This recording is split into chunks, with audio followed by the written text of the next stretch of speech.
my name is Colin Young. This is to you, and it's to you. My name is Colin Young. I sing for Twitching Tongues. Today, some days, other things. Twitching fucking Tongues!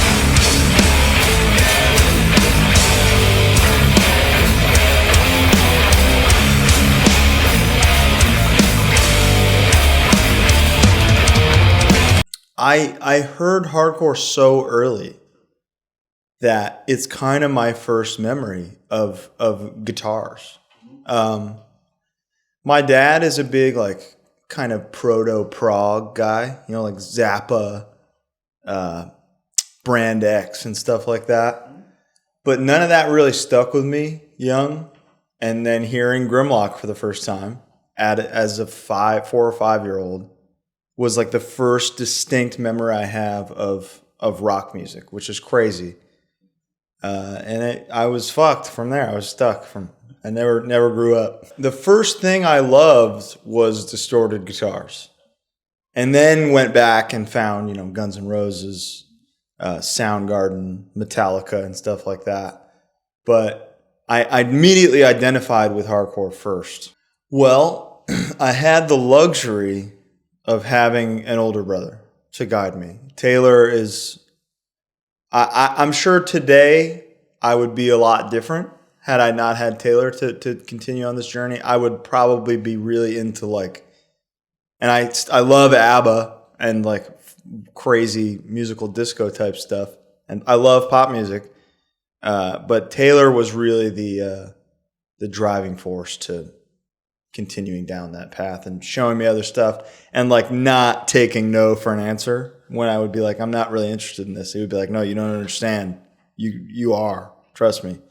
So yeah, Taylor was the big puzzle piece there. I would say we both had access to MTV which was huge. MTV was a short-lived spin-off of MTV that only really aired extreme music videos. So it was like everything. It was Biohazard, Sick of It All, Typo, and death metal stuff all day.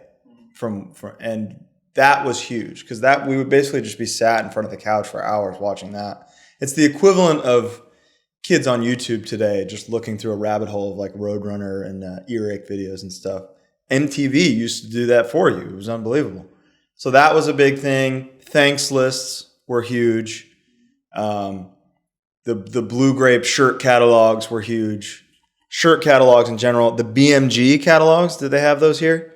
There was this thing called BMG where you pay like $1 or a cent and get like 5 or 10 CDs in the mail. Taylor scammed them for billions at this point. I'm sure he's wanted by several agencies, but that was huge too. What an incredible time that was. So when you log into Last.fm and you knew a band had a new album coming out, I would refresh that band. I would keep a tab open of that band's page until one of the titles, a new song popped up as being scrabbled by somebody. I would find, and it was public who it was scrabbled by. So I looked up who scrabbled it, and like 1 out of 10 times it worked. Where I'd go like, hey man, saw that you listen to this. Could you send me this record, please? I'll do anything.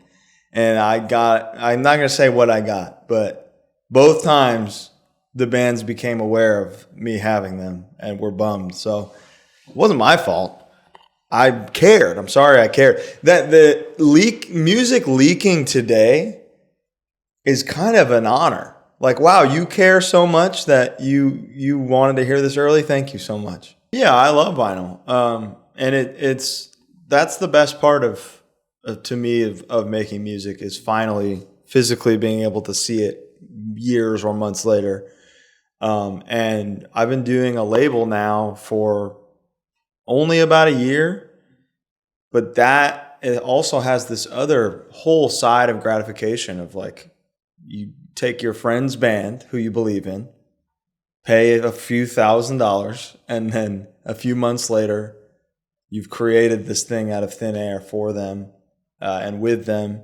It's beautiful. It's the best part of it. It's the best part of this whole thing, and that's why people that still support physical media to this day are a godsend because if that goes away and like physical media goes away, you lose just the sense of appreciation that the collecting and the passion from that whole side of hardcore and metal or whatever. Movies, I love all that shit, man. I love toys.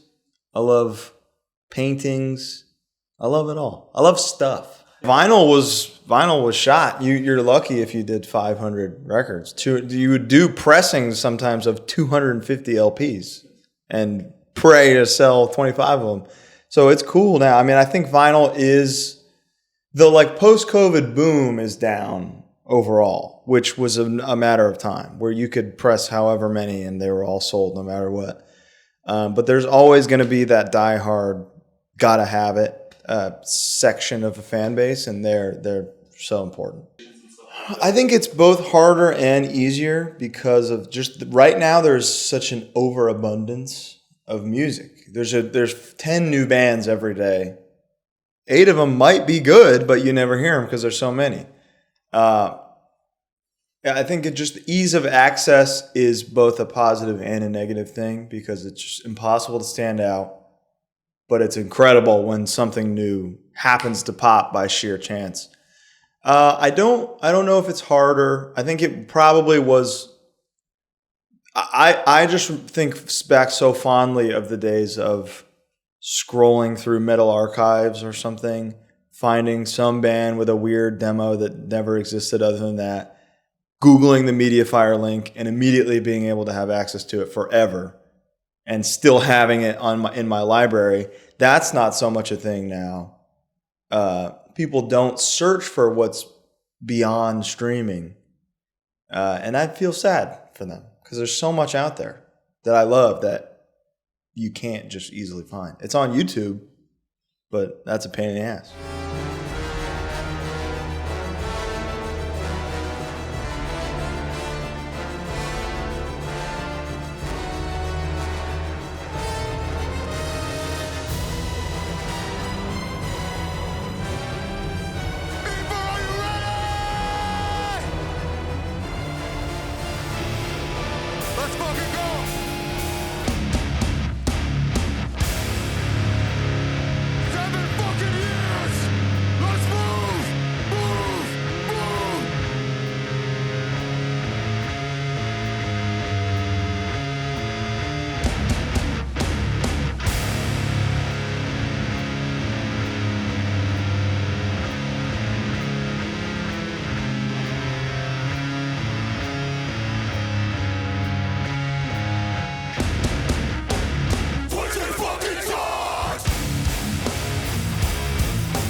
So let's go.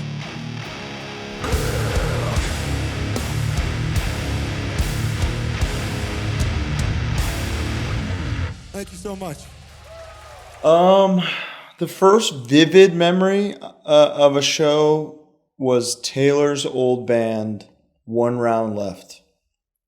I think it was at the Cobalt Cafe or Studio S. I was probably 12 years old.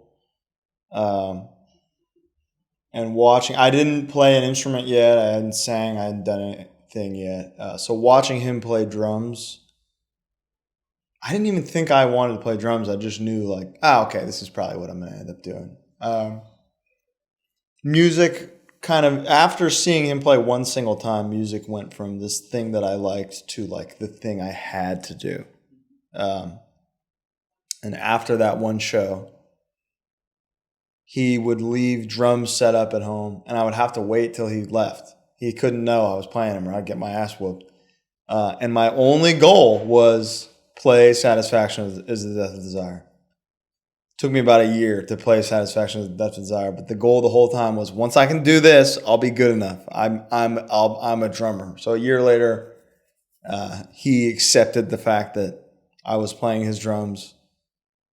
Didn't want to be in a band with me yet. Another year after that was finally like, all right, you can join, I guess. But I'm not happy about it.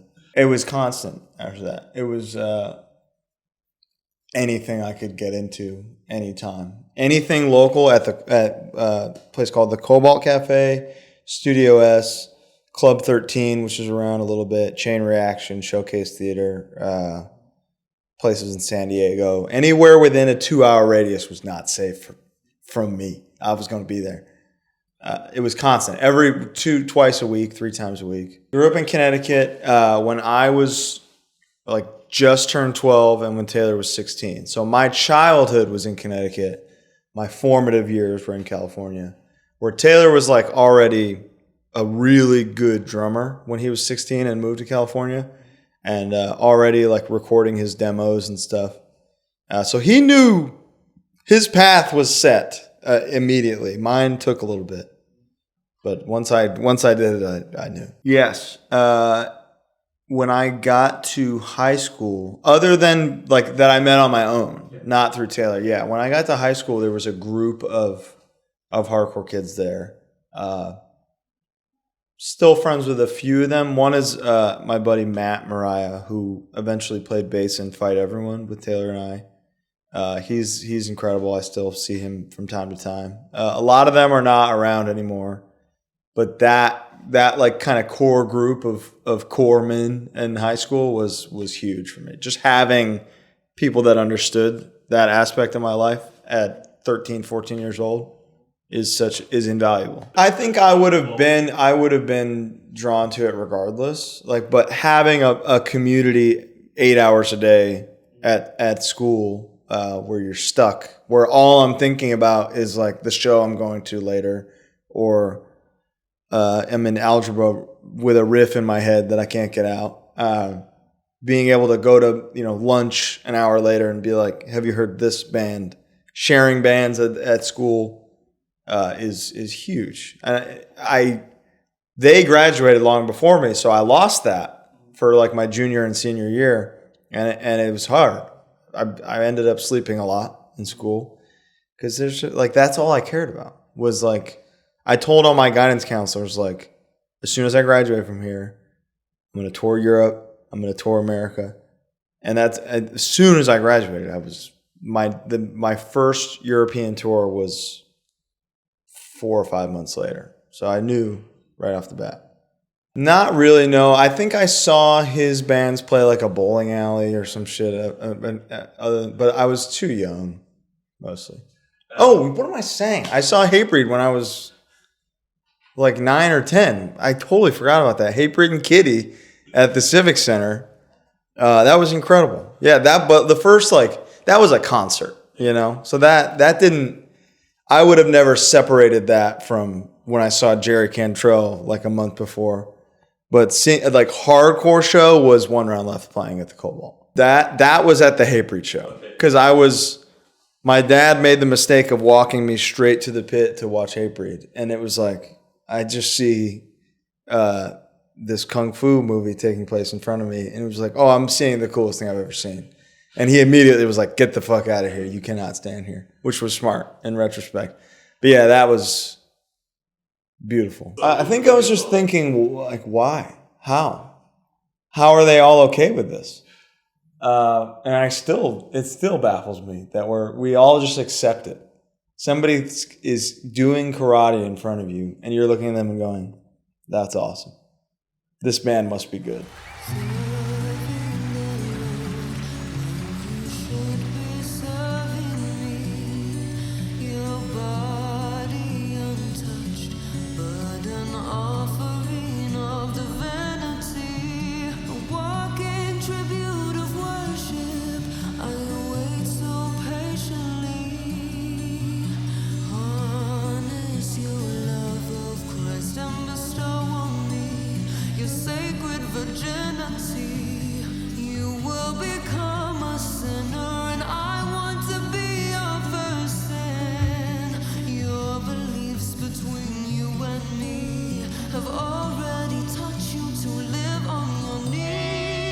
From sleep therapy, distance, cause. Skank you motherfuckers!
There's silly ones like you have to wait 7 years to cover a band, to cover a song or something like that. But that's kind of gone out the window. Wearing a band's merch to their show, that was a faux pas. That's gone out the window. I love seeing people in our stuff at our shows now. But the bigger rules, let's see. Let me think of like one that actually matters. I think the Mosh etiquette has really gone out the window. Everybody does what only the sickest motherfuckers used to do. Like the two scariest guys in the room used to barely get away with what every single person. Is it super violent in Germany too now? That's what's up. Yeah. Hard moshing is what's up.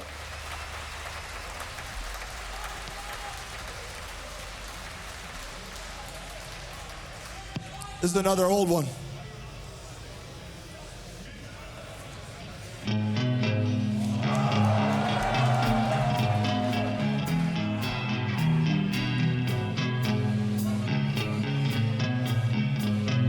Sing with me, motherfuckers.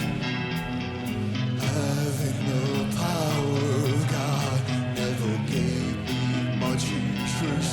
You were the only thing that ever broke my mind. The meaning of life never meant to dare to me. As long as you were by my side. Yeah, knowledge wasn't adequate.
Oh, yeah. Thank you so much. Yeah.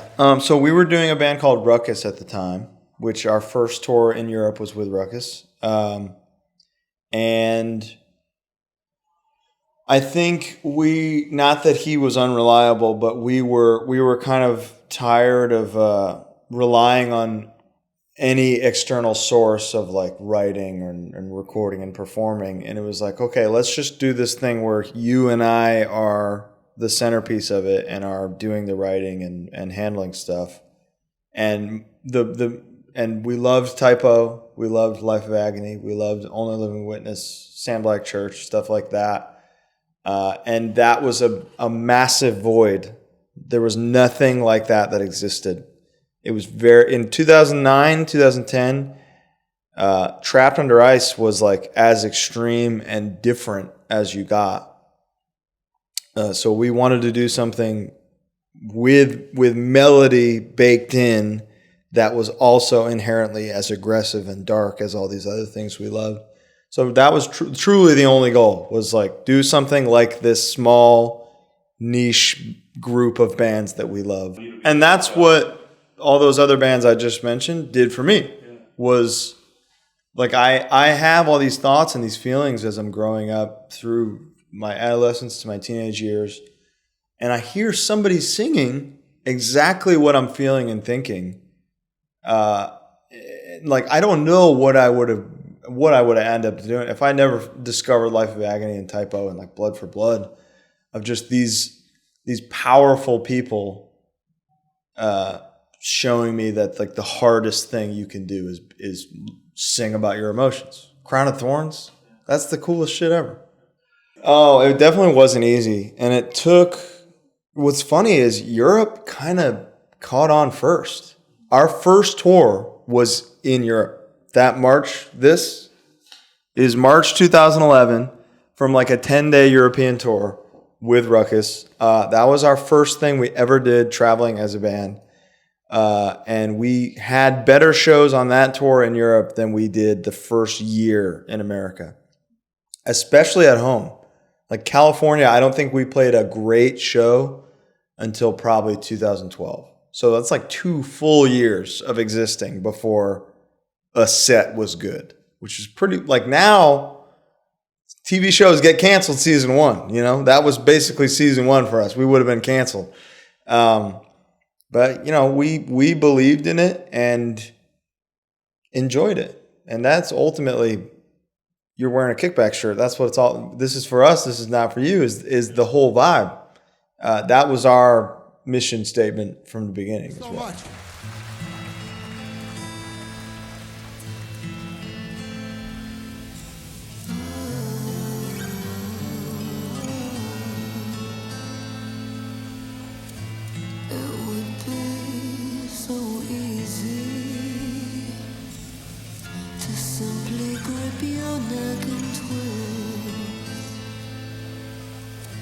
Snap myself of a moment, though my conscience will persist. Insincerely yours, our battle desire no more. I no longer carry the will to resist temptation to kill. Your eyes, they beg me for death, I can only choose to accept. So long I've awaited the flood from spilling your tears and blood. Oh. Open your ears. This is the sound of pain. Endless night will run away. We'll never end in hell unless through your brain. I'm the power of eventual ways. No less from going insane. Take a fucking life with all war praise. No hatred, no purpose will be gained. Trapped in lies for valuable ways. Open your ears to the sound of pain. Bleed the fire of blood as it burns. Bleed the truth and the truth fucking hurts. I hate to die in a covenant line. Freedom is free.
Check, check. You hear that? You hear that? Check yours. Check, check.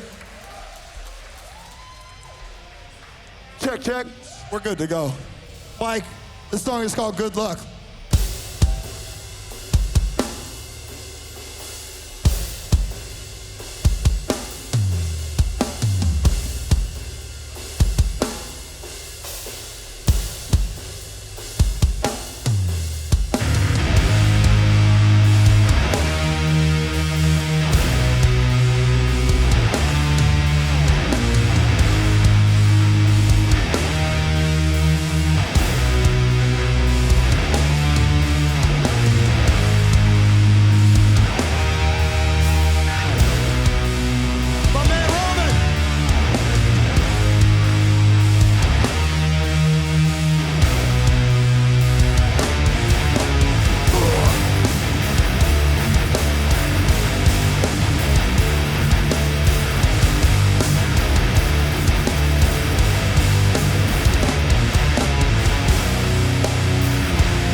Thank you so much.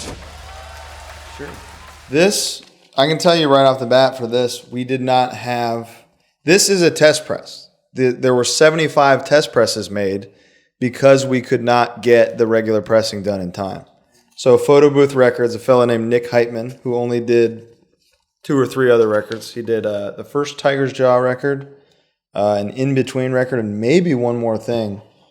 That's it. This was, which kind of a good scam, is ordering 75 test presses and calling that the pressing and then just stamping these yourself. So that's pretty cool. This was, yeah. So this was the real pressing that photo booth did. He stamped that on himself. Funny little guy, Nick Heitman. Let's see what else we got here. You got the Preacher Man 7-inch. This is kind of what made us in America. Sleep Therapy took a second to get over. Sleep Therapy Records, my God, don't get me started. Ice Cream Records, the only label that wanted us. I got to give it up to Ice Cream because nobody else was interested. I emailed everybody. But that took a year and a half to press, I think, after we sent it. So we leaked it ourselves, went on tour. It's all wrong. The insert was supposed to be a poster. It was not a poster, which is why you'll notice the dimensions are squashed down to a square. It was supposed to be 24 by 36. It is not at all. But this is kind of what made us. This was like a big restart button for us. Played This Is Hardcore right when this came out. Played the song Preacher Man for the first time. This Is Hardcore. Went over really well. This is the split with Wisdom in Chains. This exists because on the Sleep Therapy tour, Wisdom in Chains had us just do 3 random shows with them. I don't think any of us had ever heard Wisdom in Chains before that. We were familiar with them. But something about Wisdom in Chains, you see them one time, you know every song. So they asked us to do this split. We had this version of Loveless Nightmare recorded from the In Love There Is No Law session. We had no idea what to do with it. Scott McGrath whipped up this little cover who did the Sleep Therapy art and the In Love There Is No Law art and the Disharmony art. So this was all one guy. And then let's see this. You got the In Love There's No Law picture disc here. There's 500 of these. I'm assuming your record is stuck to your insert. It is. Yeah, that happened to all of them. Oh no, yours is free. Yeah, it was stuck. They were all stuck. So I'm sorry about that. We didn't know. We didn't know that was a thing. Yeah, this is cool. This the song "Equal Opportunity Destroyers." That is the only song on the B-side. Was written to be track 1 on In Love There's No Law. So initially the album was going to start with that and not Eyes Adjust. And I think that's maybe the greatest audible ever called by any band ever in history. It's insane. It's crazy to me now that Eyes Adjust was never a single or anything. There was no press or anything or videos or anything for that song. And that's mostly because we believed in this is track 1. So somebody should turn the record on and experience track 1 with the album, which is not the smartest move short term, but long term turned out all right. So what else we got here? We got Gaining Purpose. Let's take a look at this. Black bronze splattered vinyl. Is this from, look at that, Metal Blade, Sherman Oaks Address. Beautiful. We got Kale here. This is our first record with Sean, Alec, and Kale on the record. I was fat as hell here, but still look pretty cool. I modeled this robe after Ric Flair. Alec doing his Lemmy gun thing. Sean in a plain black shirt looking cool as shit. What do we got here? They fucked this up right there. I don't know what happened. Oh, yeah, I forgot about this whole rant about the cream cheese on a hot dog. You ever read that? It's so stupid. So in the thing I said, I guess we'll thank anyone who had something dumb to say about our last record, therefore inspiring us to write this one. This is a spite record, like the Curb episode about Latte Larry's. That's this. After we do all the thanks, it says, I don't know who else to thank. We kind of did this one on our own. Even if you didn't ask for it, here it is. Like putting cream cheese on a hot dog. You're like, whoa, what the fuck? And then hot dog, modus vivendi, is changed forever to you, and you can't eat it any other way. And this is true. And you realize you wasted decades eating hot dogs wrong. And then I said, are there any horse socks? Is anyone listening to me? And apparently not. You never read it. You didn't know that was there. So you got to check for my hot dog spiel or you might miss it. You got the Sleep Therapy with the weird little wrap thing around it. I don't know why they did that, but it's pretty cool. That's how you know it's OG. You got World War Live, the greatest record ever. Disharmony, the other greatest record ever. Does this have the funny... yeah, it has the Persistence Tour sticker on it. That's how short-term everybody's thinking. For this record that lasts forever with 200 copies on it, there's a little sticker that says, catch him at the Persistence Tour. It's fucking insane. This record's awesome. I wore sweatpants on the back because of Messiah from Candlemass, because there's this amazing old picture that I can never find anymore of him wearing Candlemass sweatpants in a promo picture with a leather jacket. Hence, leather jacket, Twitching Tongue sweatpants. That's all I got.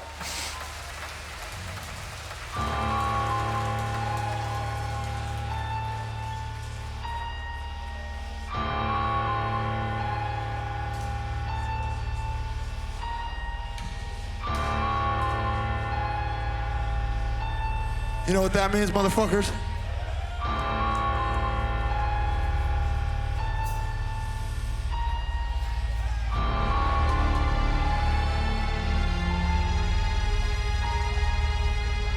On the count of 4, I want to hear you louder than anything you've ever fucking done in your life. This song is called...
Start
Oh, I mean, it crushed me. Disharmony crushed me. And a lot of that, I can look back now a little more objectively and like listen to it out of context and hear how different my voice is and think, okay, I understand why people didn't like this. I fully blame myself for anything negative anybody has to say about Disharmony, but the songs were written with the same. We wrote them the same way we wrote anything else. It wasn't like we're on Metal Blade, we need to be crazier, more extreme. We just kind of leaned into what we were liking at the time and evolved, and we wanted to. I personally don't like when a band levels up and gets less extreme. I've always been bothered by that. So as we leveled up in the world, I wanted to get heavier and also more melodic. Turns out it's really hard to write reasonable melodies over crazy extreme riffs, which that we will never write another album as heavy or hard as Disharmony, because I don't think it's possible. So that we learned our lesson there. I think the most important thing after you go through something like that of like public outcry about some art you've made is understand that like there's nothing you could have done.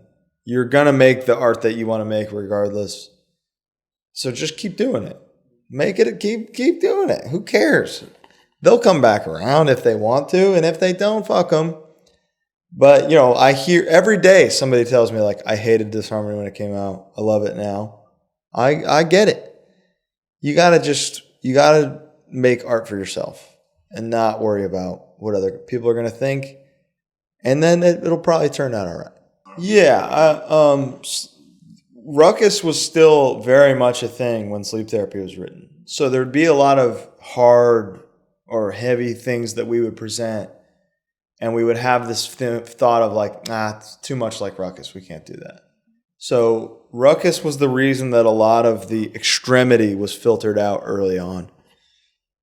Once it became clear to us that this was our primary focus and that we were going to be a kind of full-time touring thing, there became no more like, we can't do that. It was all just like anything we can think of that fits for this, we're going to do. And we've since kind of, and maybe that didn't turn out for the best, and that's fine.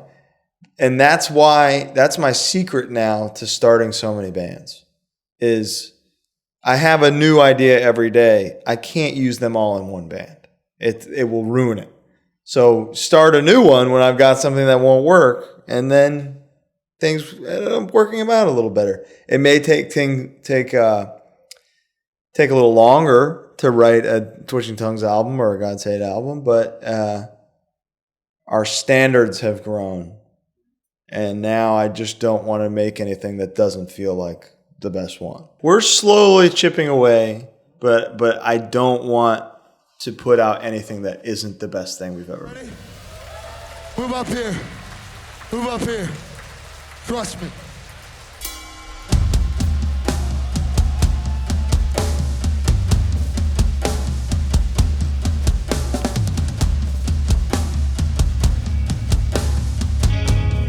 Let's go. Mama, I got something to ask you. Everything's been alright. Daddy's been gone for a while, and the door's been locked on tight.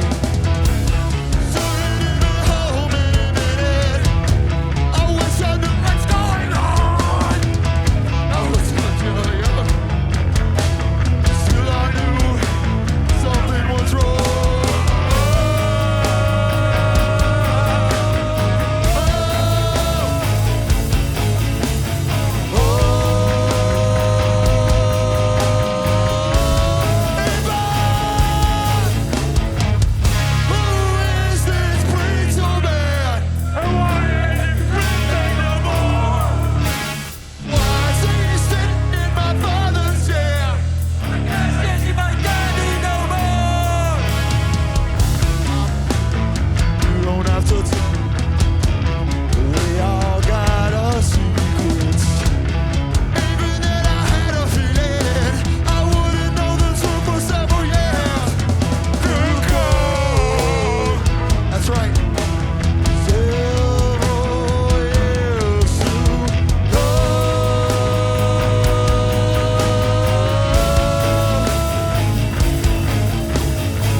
Thank you so much.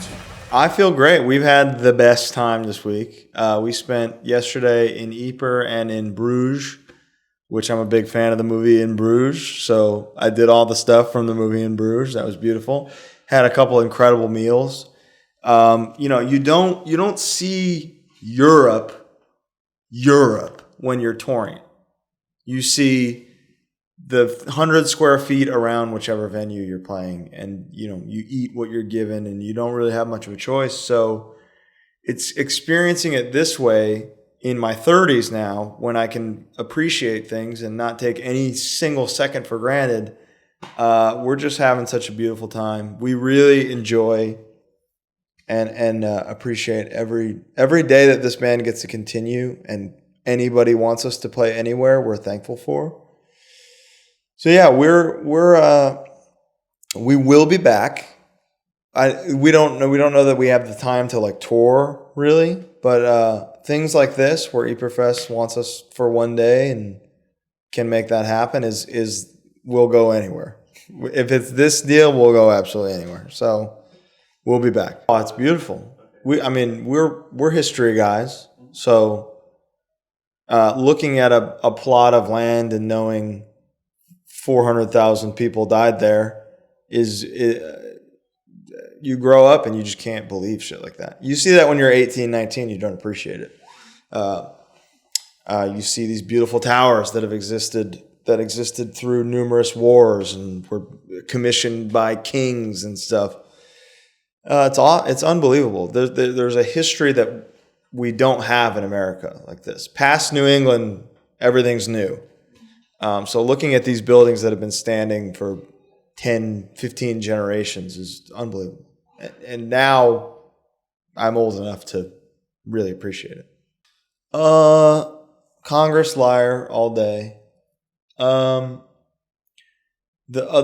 see. There's one spot that it has to be filled by a band that I don't think put out anything other than the one EP. A band called Your God Is Dead. Unreal. The one mosh part for the song Your God Is Dead is something that I'll pick up a guitar and be like, what is that? Because I'll start playing it, I'll be like, I got a riff. And I'll start playing the riff from Your God Is Dead by Your God Is Dead. I love it because I've been straight edge since I was 13, 14 years old.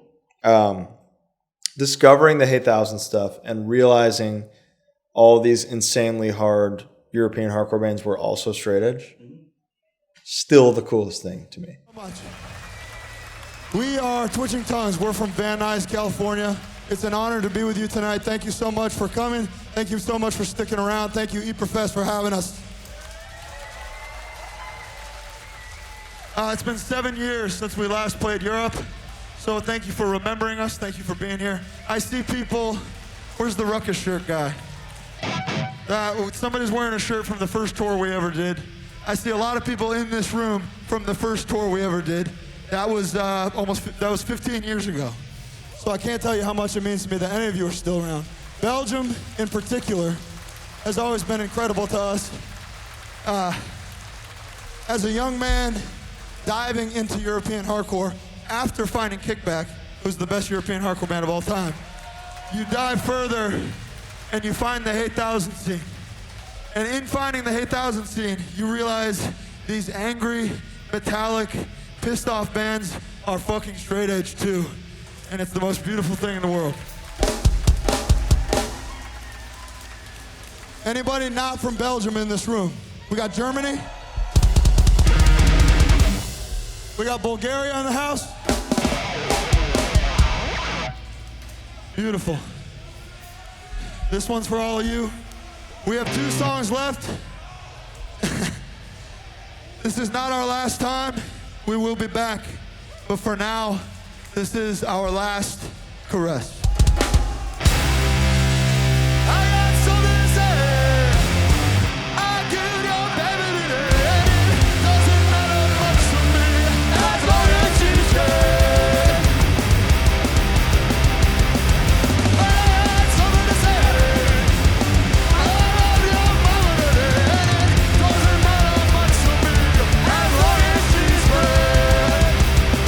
Waiting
there's a line in the song. What song is it? Van Halen. Why could this be love or whatever? Only time will tell if we stand the test of time. Sounds ridiculous, but if you think about it, that's exactly what's going on here. Is it takes time to be classic. It takes time to be timeless. So in the moment, you don't know you're witnessing greatness. You think you're witnessing some whatever band. Oh yeah, I'll see True Blue again. You know, they'll be back. One day you don't get to see True Blue again. One day Twitching Tongues doesn't come back for 7 years. You know, that's just the way things. There's cycles, and today's bands will become classic. Classic bands will become legendary. It's that has never ended. I think us headlining Ieper Fest today is the ultimate definitive proof of that, because we could have played this venue to 10 people 7 years ago. You know, so it's beautiful. Keep it up. Keep evolving. I'm loving it.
insane. You gotta fight to survive. This is World War I. Yo, what the fuck is that picture?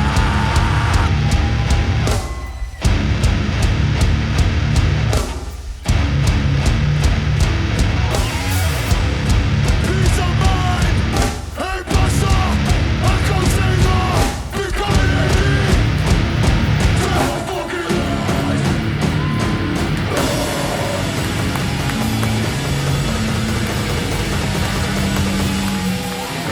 Don't you fucking stop.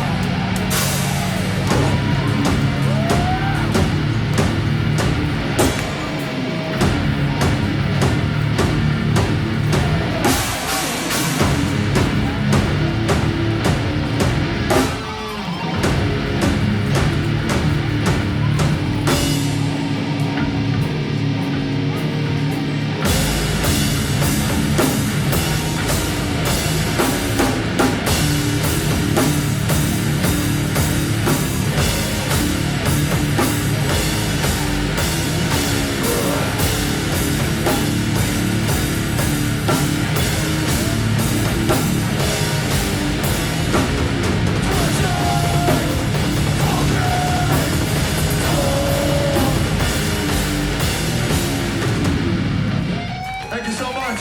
We're pushing Colin. Peace. See you next time.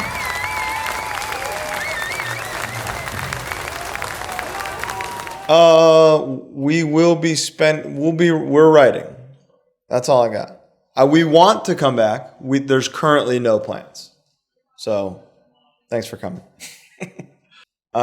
Eat better. Practice singing. Just do it. Just try. I know it sucks, but you're gonna get better at it someday. Start working out. You're gonna love it. You're gonna love fitting into clothes. It's great. And just don't give up. Keep rocking, man. It's gonna be all right. I promise it's gonna be all right. Here's the thing: Kickback is still the greatest European hardcore band of all time. So somebody needs to take the throne, you know? And I've heard Headbust is amazing. I've heard Becoming AD is amazing. I'm excited to just see some great European hardcore today. Somebody's got to take the throne. Who's going to top Kickback? Because it's not been done yet. They're the best one ever. We'll see. I'm excited to see. Thanks for having me. Here's the thing. Here's the thing about playing one more after World War V. It's not gonna get any harder. So we gotta go a little softer.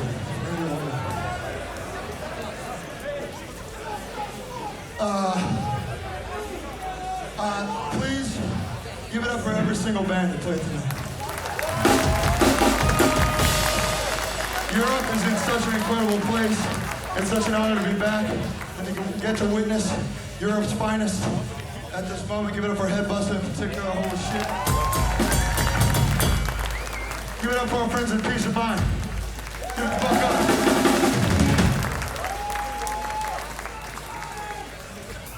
All right, this is a weird one to do as an encore, but it's one we know. And we've only played it a handful of times. It's a special song. It's called Kill For You.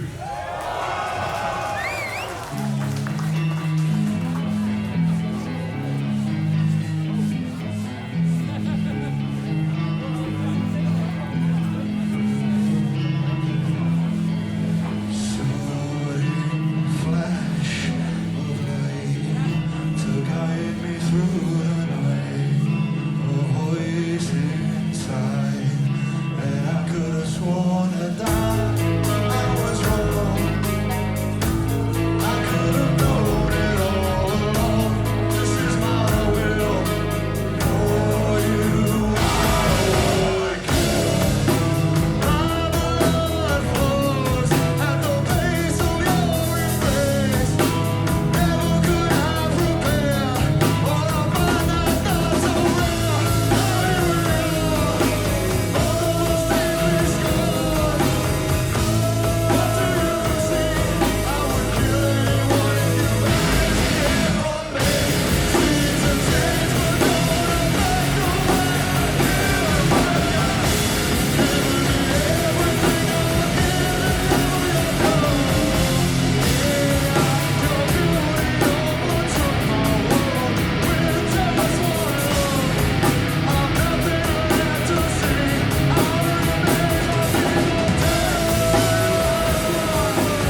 right, see you next time.